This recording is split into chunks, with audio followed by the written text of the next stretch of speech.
Assalamualaikum warahmatullahi wabarakatuh. Bismillahirrahmanirrahim. Alhamdulillahirabbil alamin. Wa bihi nasta'inu ala umuri dunya waddin. Wa nusalli wa nusallim ala nabiyyina Muhammadin wa ala alihi wa ashabihi wa man tabi'ahum bi ihsan ila yaumiddin. Qala Allah Ta'ala, a'udzu billahi minasyaitonir rajim. Ya ayyuhalladzina amanu taqullaha haqqa tuqatih wa la tamutunna illa wa antum muslimun. Wa qala Rasulullah Muhammad sallallahu alaihi wasallam, fa inna asdaqal hadits kitabullah wa khairul hadi hadi Muhammadin sallallahu alaihi wasallam.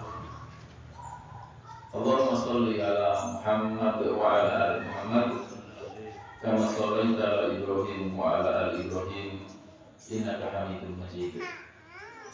Allahumma barik ala Muhammad wa ala ali Muhammad kama barakta ala Ibrahim wa ala ali Ibrahim innaka Hamidum Majid.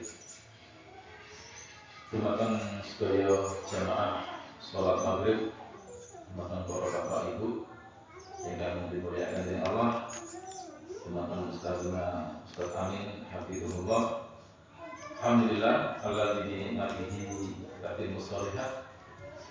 Wonten kesempatan kali menika monggo di awal kula jenengan bermajlis kita hadiraken rasa syukur dumateng Allah atas segala curahan nikmat yang Allah berikan, sehingga di kesempatan yang baik ini setelah kita libur panjang, bukan panjang, panjang, karena kita sakit duki dan menikah tempat. Alhamdulillah di kesempatan baru menikah Allah izinkan, Allah mudahkan kula dan jenengan sedaya saged hadir untuk tafakuh fiddin. Sekarang ini di kesempatan baru menikah, insyaallah kita bakal dilanjutaken maos kitab Al-Adabul Mufrad yang ditulis dening Imam Al-Bukhari. Shalawat ugi salam mugi-mugi mawon terus limpahaken dumateng Rasulullah Muhammad sallallahu alaihi wasallam, mugi dumateng keluarganipun, sahabatipun, lan sedaya kaum muslimin yang terus mengamalkan dan menyebarkan sunnah-sunnah beliau sallallahu alaihi wasallam. Jamaah, di kesempatan baru menika kita badhe maos bab ingkang nomor 62. Menika yuksiru ma'al marfi fayaksimu fil jiran. Pembahasanipun judulnya memperbanyak air sop, ya, kuah ketika memasak dan diberikan kepada tetangga. Kita kala seorang muslim masak makanan, masak sayuran sing wonten kudune, monggo dubune dikatakan. Maka saged dibadhekaken dhumateng sinten tetanggine. Nah niki judul ingkang disebutaken dening Imam Bukhari. Kita rumiyin hadisipun keraton mangki wonten pembahasan ingkang menarik tentang masalah sholat ugi.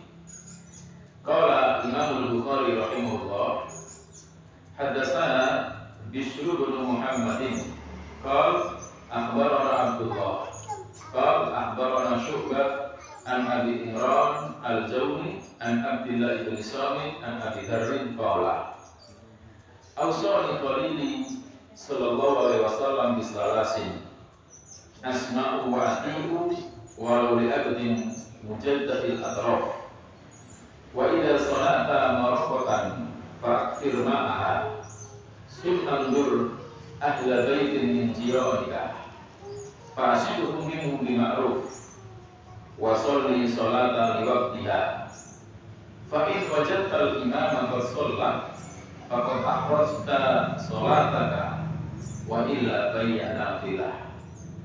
Hadis ini disebutkan oleh para ulama derajatnya sahih, dan juga ada hadis yang semakna, hadis Muslim, Abu Dawud, Tirmidzi remaja. Dari jalan yang lain juga dari sahabat Abu Dzar. Jamaah, Imam Bukhari menyebutkan hadis menika dugi Bishr ibnu Muhammad. Beliau mengabarkan kepada kami Abdullah. Ya, beliau mengabarkan kepada kami Syu'bah dari Abi Imran Al-Zawni dari Abdullah ibn Samit dari sahabat Abu Dzar. Jadi hadis yang kita baca datang dari sahabat Abu Dzar. Ingkang pundi sahabat Abu Dzar dawakan ausani khalili. Kekasihku yang tercinta pernah berwasiat kepada aku instalasi dengan 3 perkara. Atas sahabat Abu Dzar dawakan Nabi alaihi salatu wasalam niku berwasiat dengan 3 perkara. Ya. Ini jamaah yang dimuliakan Allah Subhanahu wa taala. Sila tunggal napa? Asma'u wa ati'u walau li abdin mujaddaqil atraf. Nabi ngengken supados kula niki mirengaken lan taat dumateng pemimpin kula. Meskipun seandainya pemimpin wau abdin hamba sahaya. Terus mujaddaqil atraf. Napa terus ulama? Nggih, muqaddaqil atraf. Nggih menika seandainya sing mimpin kula seorang budak terus muqaddaqil atraf, jari-jarinya niki buntung. Napa yang Jawa bilang? Jari-jari ini pedot. Bahasanya apa? Gak duwe tangan napa ini? Gak duwe jari. Hah? Kerungu. Seandainya yang memimpin saya seorang budak, muqaddaqil atraf, jari-jarinya ini terpotong, ya, berhubung di sini, tetap kula digawe napa?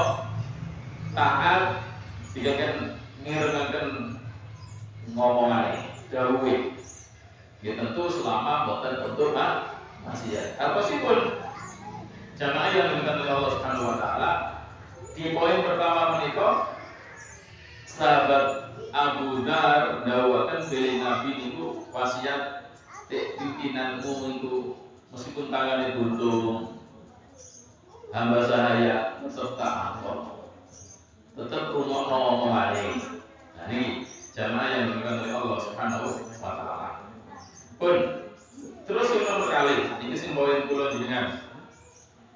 Nggih. Wa idza sana'ta maraqatan fa'akthir ma'aha.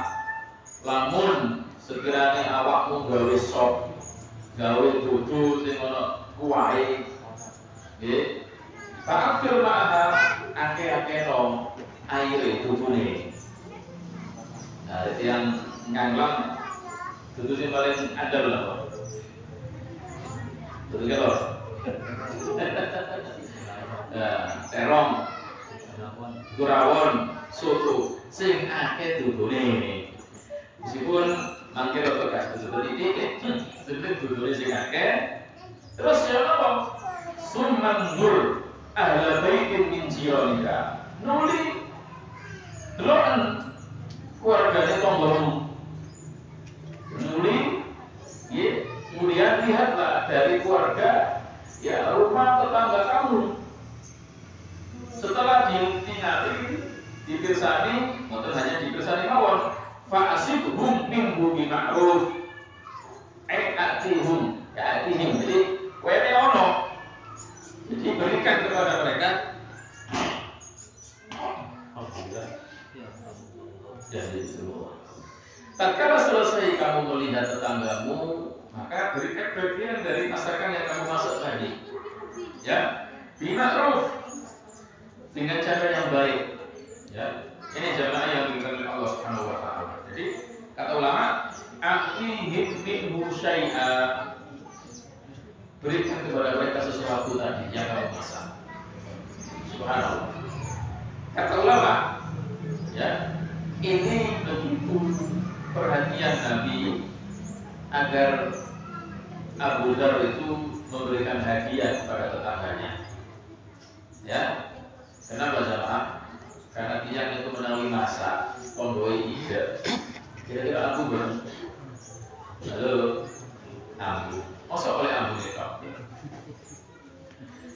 hadis yang lain, Syekh Muhammad Shalih Al-Munajjid membawakan judul kitab Kaifa A'malahu. Jadi interaksi Nabi dengan orang-orang terdekat, dengan sahabat dan yang lainnya. Ada hadis yang menarik, termasuk Imam Bukhari juga menyebutkan, tatkala ada pembantu kita, ya, yang memasakkan kita, tidak apapun. Jadi katakan kepada kalian, kalau dihukum pembantu kalian, yang dia itu memasakkan untuk kita makanan itu, kata Nabi, ya, fal yujlishu, dudukkan dia di sampingmu. Kalau dia nggak mau duduk, berikan makanan yang dia masak sedikit untuknya. Kenapa kata Nabi? Karena dia yang sibuk masak, dia yang dapat asapnya, dia yang membau baunya. Jadi sama pembantu pun sama seperti itu Nabi. Meskipun pembantu tidak bayar, tapi dia yang masak, dia yang nyepakno, dia yang ambu. Masa oleh ambu itu? Apalagi tetangga juga. Jenengan kipas-kipas sate, masya Allah, ampun itu tuh ya. Tunggu ya. Jadi tunggu ya. Anu tak kekahan tangan. Harus dia ada ambu. Maka dari sini perlu untuk kita bagi. Karena mereka yang juga membau, ya artinya bau masakan kita. Ya. Waqad yakunu faqiran mahruman, ada kalanya memang mereka itu orang miskin. Ya lebih-lebih jamaah. Ini jamaah yang bukan oleh Allah Subhanahu wa taala. Meskipun secara tidak langsung Nabi itu menyuruh kita ini berbagi makanan. Termasuk berbagi kuah bahan tubuh gitu. Ini masuk betulnya dong ya. Ya tentu ditambah yang lain. Artinya Islam sangat perhatian dengan tetangga. Ya, enggak ada nopo-nopo, nggih monggo berbagi. Sampai tegulang duduk sing akeh. Nah, dudune termasuk sing akeh sini nggih. Biar nanti berbaginya enak. Yang nomor 3 ini penting saya bahas sedikit dengan tambahan kitab yang lain. Wa sholli sholata li waqtiha. Dan yang ketiga, dan sholatlah kalian di waktu sholat yang semestinya. Jadi kalian atau kamu kalau sholat pada waktunya. Tentu yang lebih baik di awal waktu bersama jamaah. Jadi sholat pada waktunya.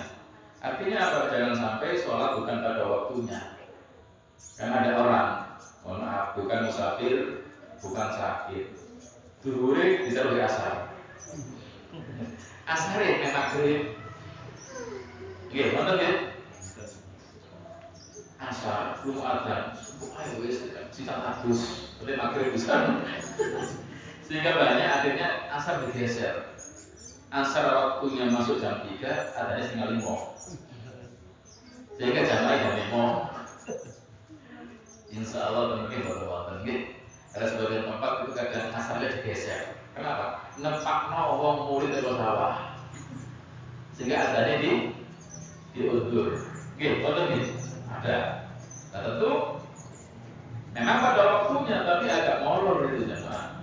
Agak molor. Maka yang terbaik adalah di awal waktu. Kemudian disebutkan di sini, ya, fa'in wajabal imam qad shalah. Lamun awakmu wis nemoni imam wis salat. Faqad ahrasta salataka, kata ulama, shallaita fi baitika. Sekiranya kamu sudah melakukan sholat di rumahmu, ya, maka tetap ikut saja bersama imam. Wa illa fahiya nafilah, karena itu akan terhitung nafilah.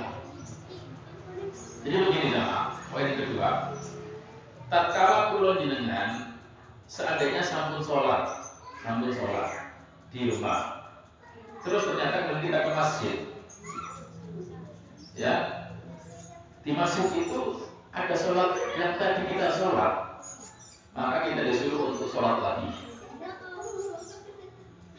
Saya ulangi, ada pembahasan tatkala kita habis sholat, terus menjumpai jamaah masih sholat yang sama dengan yang kita lakukan tadi, kita dianjurkan ikut sholat. Asalkan kata ulama, kalau kita sudah masuk masjid, contoh, jangan sholat zuhur di rumah, misalkan ya, ke musola karena mau ketemu Ustaz Amin, nyata Ustaz Amin masih sholat, Anda sudah masuk di musola, maka Anda sebaiknya sholat lagi, sholat zuhur lagi. Sampai ada pembahasan ya di dalam kitab Fikih Masjid yang ditulis oleh Syekh Abdullah Shaleh Al-Fauzan, apa? Man sholla tsumma dzakara masjidan sholla ma'hu. Siapa orang yang sudah sholat terus masuk masjid, sedangkan di masjid itu masih ada sholat jamaah, maka ikut bergabunglah di situ. Maka beliau membawakan beberapa dalil, dan ini mungkin bagi sebagian kita suatu aneh. Lalu mau sholat atau sholat mana? Ya kan? Tapi ini ada hadisnya. Bahkan pendapat ulama Syafi'iyah menyuruh itu.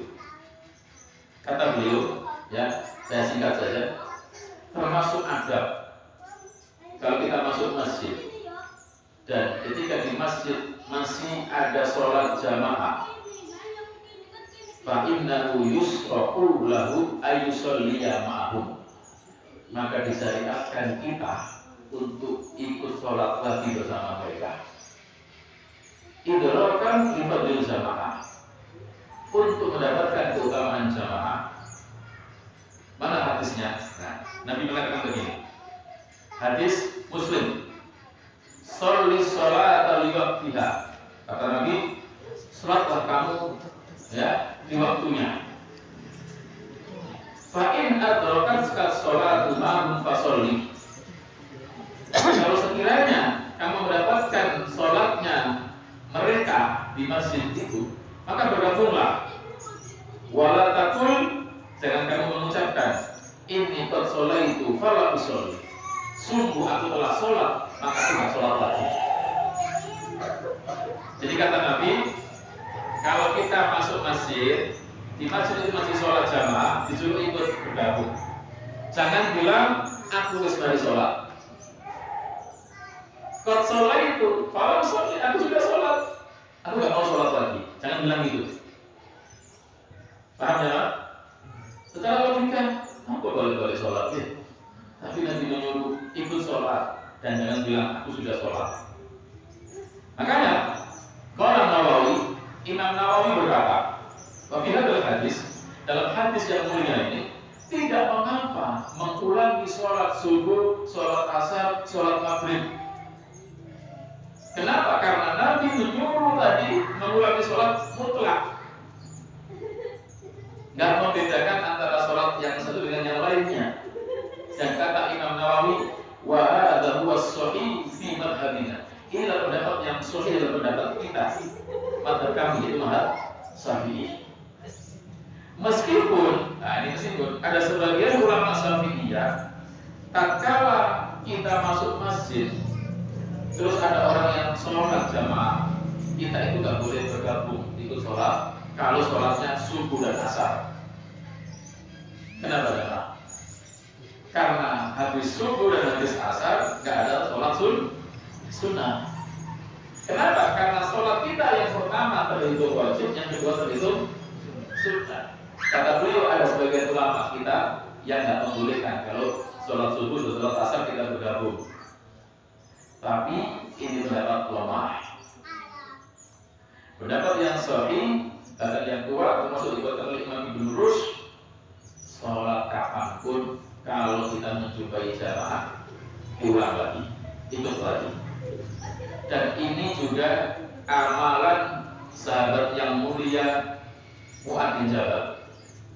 Dalam kitab Umdatul Ahkam, kitab kumpulan Sahih Bukhari, hadis nomor 111, disebutkan an Jabir bin Abdillah anna Mu'adz bin Jabal kana yusolli ma'an Nabi sallallahu alaihi wasallam al-isya al-akhirah summa yarji'u ila qaumi fa yusolli bihim tilka shalah. Ini hadis Bukhari Muslim ya Pak. Sahabat Mu'adz itu sesungguhnya pernah sholat bersama Nabi Shallallahu Alaihi Wasallam, dan waktu itu sholat Isya. Terus dia pulang ngimami sholat Isya kaumnya. Berarti sholat Isya berapa kali? 2 kali. Syekh Muhammad Shalih Al-Utsaimin berkata, karena sahabatu radhiyallahu anhum yuhibbuna sholata khalfan Nabi li shiddati mahabbatihim lahu. Para sahabat itu sangat cinta, sangat senang kalau sholat bersama Nabi dan di belakang mereka, karena juga ingin melihat bagaimana Nabi itu sholat jamaah. Wa min bainihim, dan di antara mereka adalah Mu'adz bin Jabal. Jadi beliau sangat suka sholat di belakang Nabi, termasuk Mu'adz.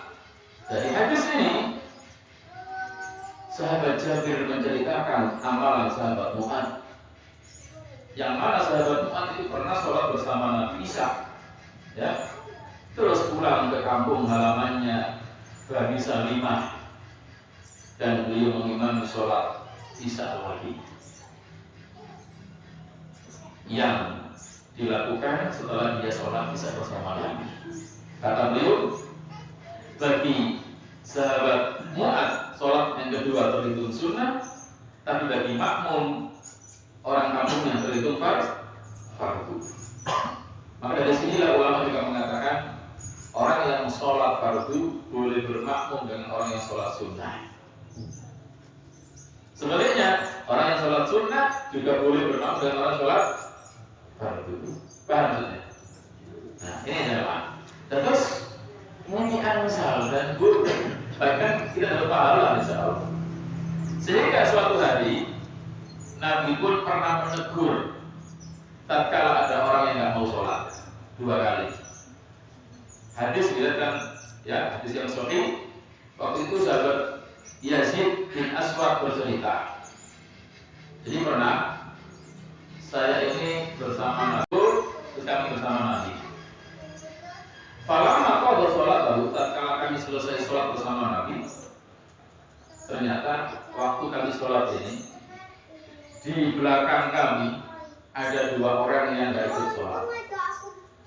Saya ulang, tatkala kami sholat subuh bersama Nabi, ada 2 orang di belakang kami tidak ikut sholat.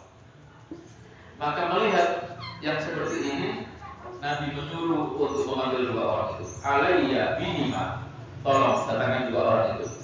Oh, kenapa dia tidak ikut sholat? Kata hadisnya, ya, orang 2 ini gemeter semua.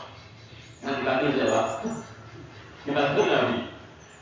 Kata Nabi, mana aku antusolliya ma'ana. Inti berdua, apa yang menghalangi kamu berdua kau nggak ikut bergabung sholat bersama kami? Mereka berkata, ya Rasulullah, inna qad shallaina fi rihalina. Kita ini sudah sholat di tempat kami. Masuk akal nggak? Kita sudah sholat di tempat kami. Anda sholat, Anda nggak ikut sudah sholat. Paham ya, Mas? Apa kata Nabi? Fala taf'ala. Jangan diulangi lagi ya seperti itu ya. Idza shallaitu ma fi rihalikuma. Tatkala kamu berdua sudah sholat di tempat kamu berdua. Tsumma ataituma masjidah.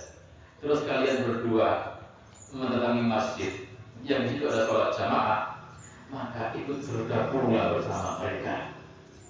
Fa innaha lakuma nafilah, karena bagi kalian berdua itu terhitung sholat sunnah. Subhanallah. Ini jamaah yang diberikan oleh Allah Subhanahu wa taala. Jadi tatkala kula jenengan habis sholat, kok masuk masjid menjumpai ada orang yang sholat jamaah, maka boleh kita mengulang lagi untuk ikut sholat yang kedua kali.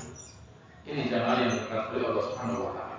Oleh karena itulah, ya, di hadis yang mulia ini disebutkan oleh para ulama tentang apa? Faidah-faidahnya, ya. Bahwasanya istihbabu muskil akibah wal ashabi bima yanfa'uhum fi dunyahum wa ukhrahum. Kama wasal Nabi sallallahu alaihi wasallam Abu Dzar.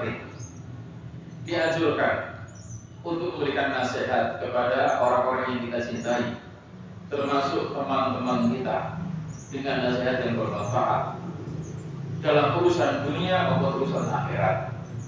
Sebagaimana Nabi berwasiat kepada siapa ini? Sahabat Abu Bakar.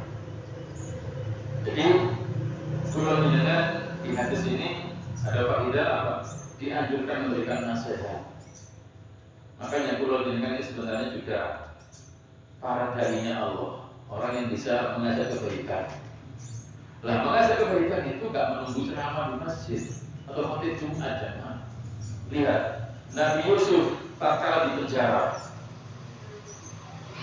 dia memberikan nasihat dengan temannya yang di penjara itu.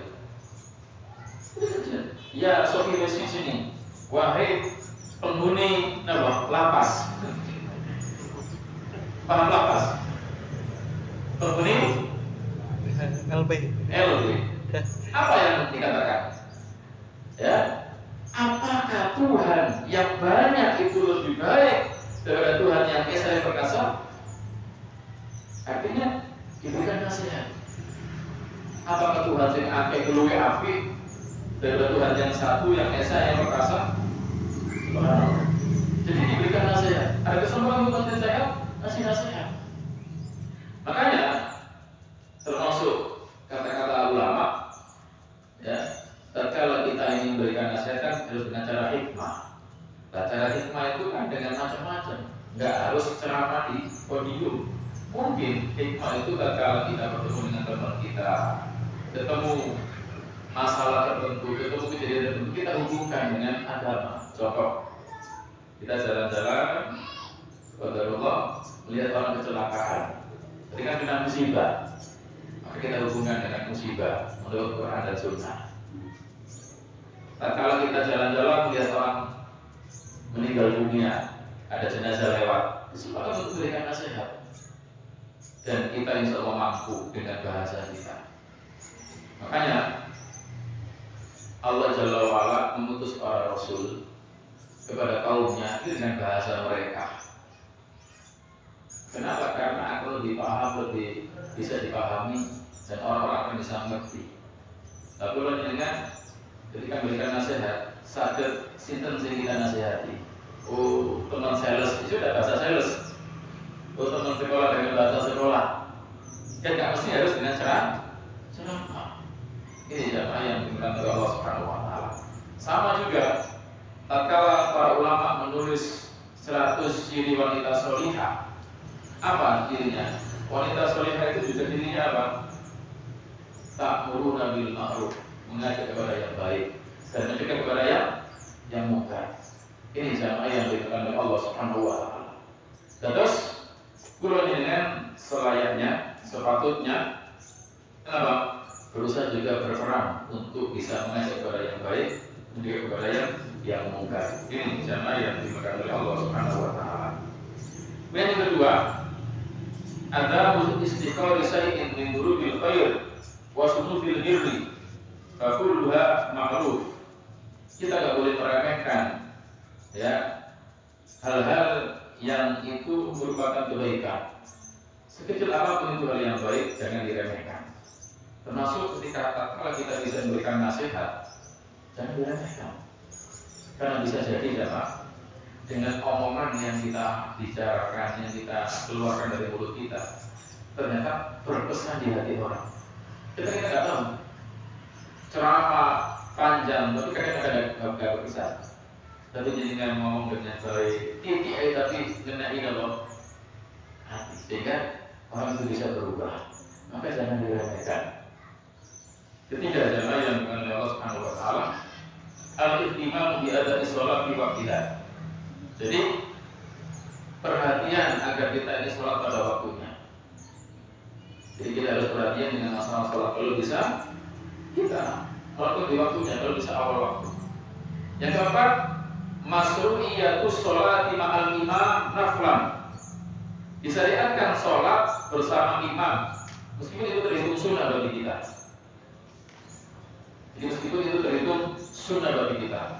Seperti kata mu'alif, lilladzi sholat fi baitihi, ya, thumma adrakal jamaah fi masjid, Fa inna yusolli ma'al imam. Misalkan ada orang sholat di rumahnya, terus pergi ke masjid, di masjid masih ada jamaah, maka dia ikut bersama imam. Nah ini jamaah yang diberikan oleh Allah Subhanahu Wa Taala. Yang kelima, irsadun Nabi ummatahu ila makarimil akhlak. Petunjuk Nabi kepada umatnya agar punya akhlak yang mulia, agar punya akhlak yang mulia. Dan ini sudah sering kita bahas jamaah yang diberikan oleh Allah Subhanahu Wa Taala. Apa diantaranya? Tadi suka memberikan nama tubuh, sayur, kuah kepada tetangga dan perhatian dengan tetangga. Kemudian yang keenam, istihbabut tahadi bainal jiran. Dianjurkan saling menukar hadiah atau saling memberi hadiah.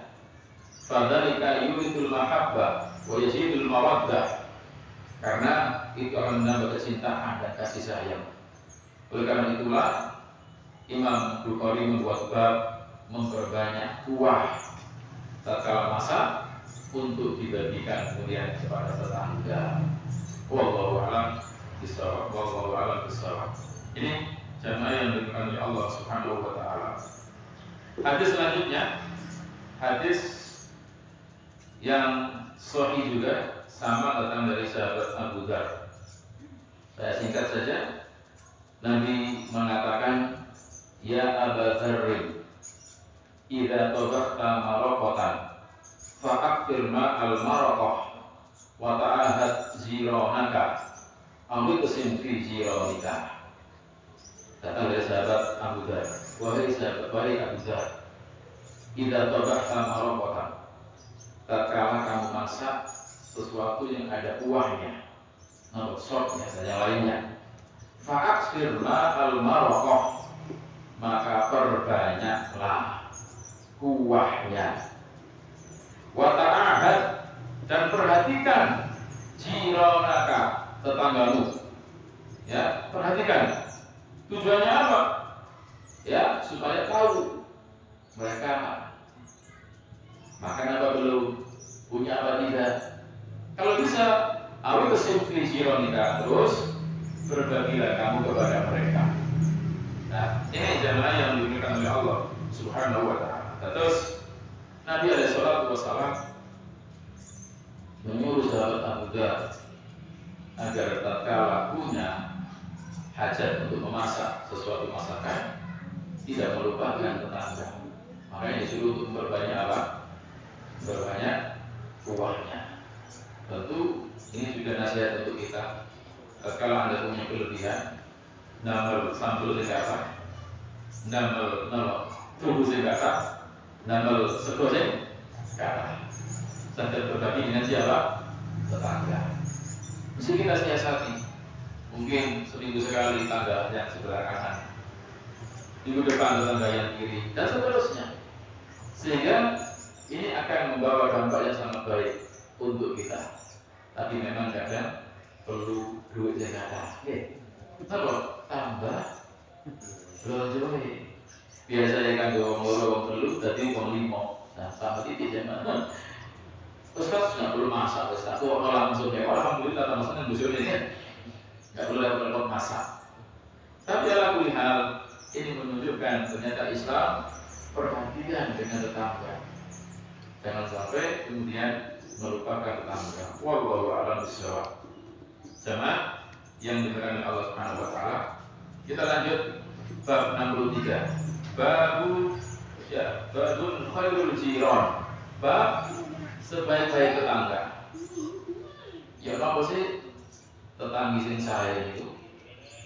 Hadisnya hadis sahih diriwayatkan oleh Imam Bukhari pada Al-Mufrad dan yang lainnya Ahmad bin Hibban dan yang lainnya dari jalur yang banyak, satu dari Abdullah bin Amr.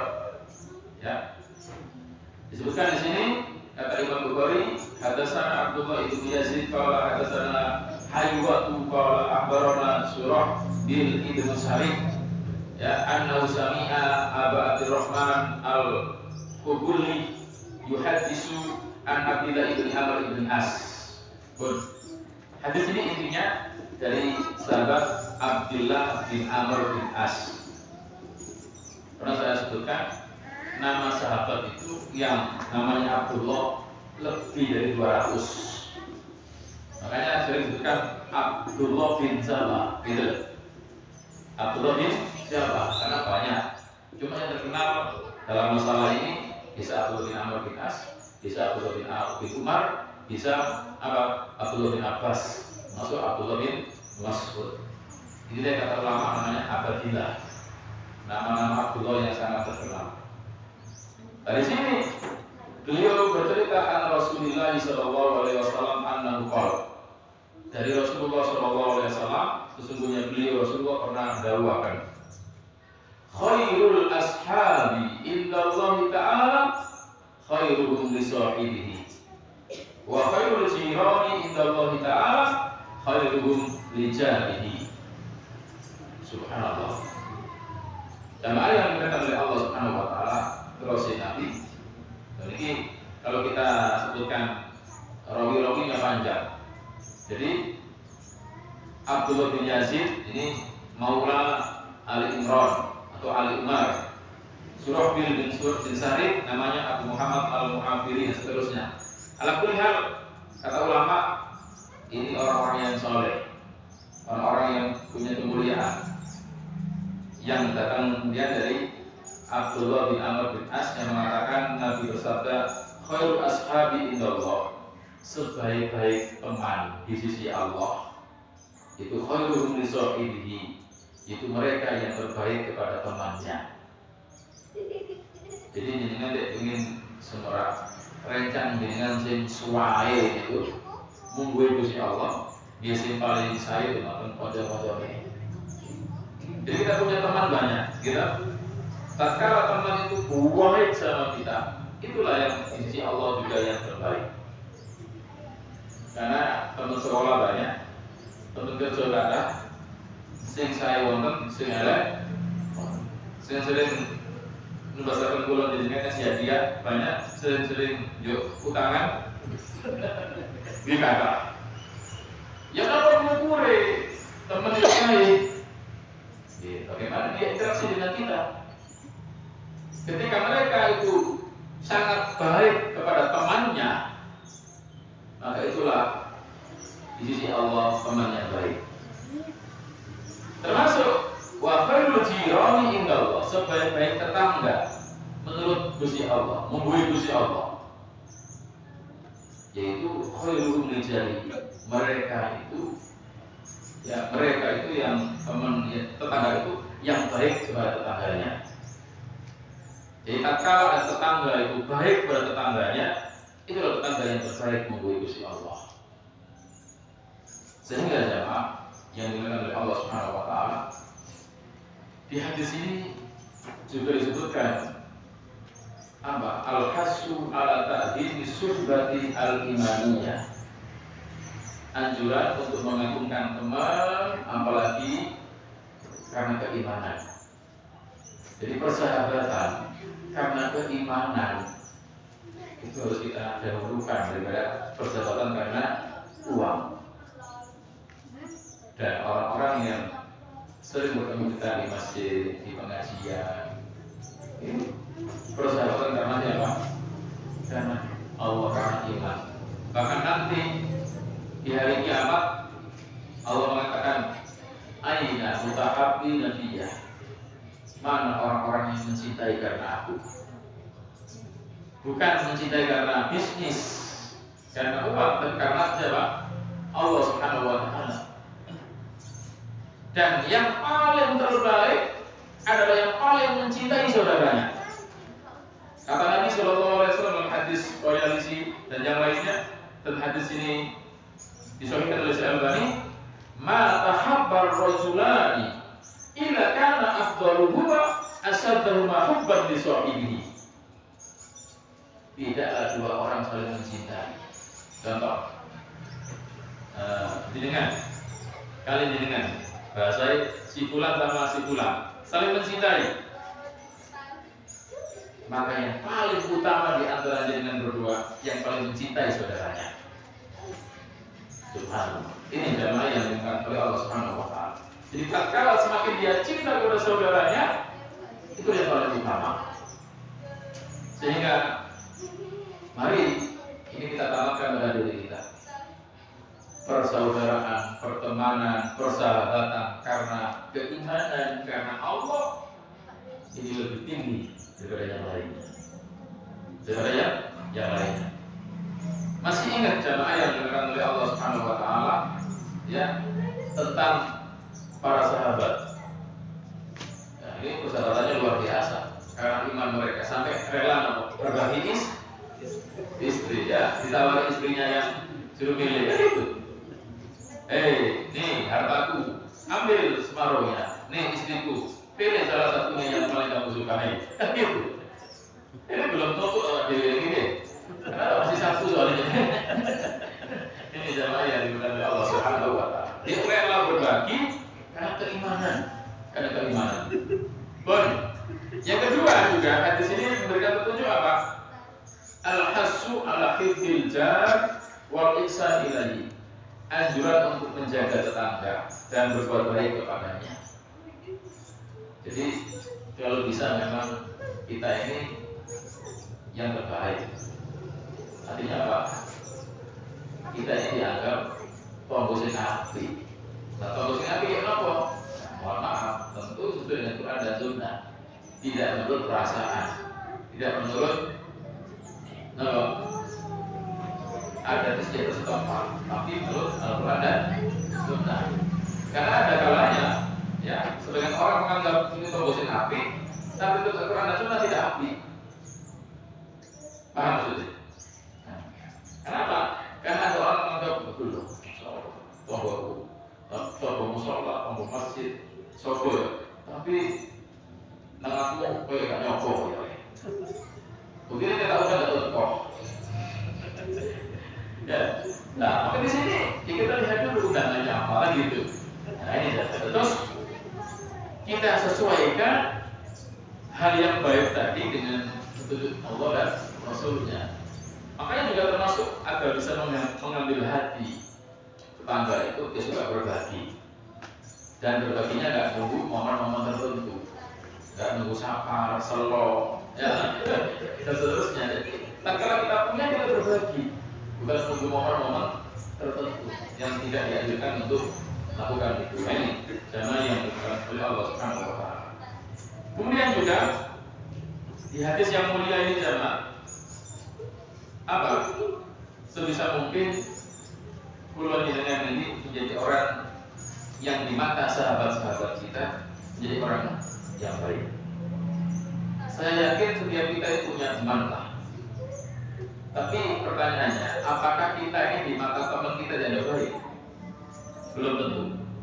Maka kita berusaha menjadikan diri ini di hadapan teman kita teman yang terbaik. Maka kita bagusi akhlak kita bagusi ya kelakuan kita. Di samping ibadah kita harus juga baik, interaksi kita dengan mereka juga harus baik. Biar kita dianggap juga orang yang baik di hadapan teman-teman kita.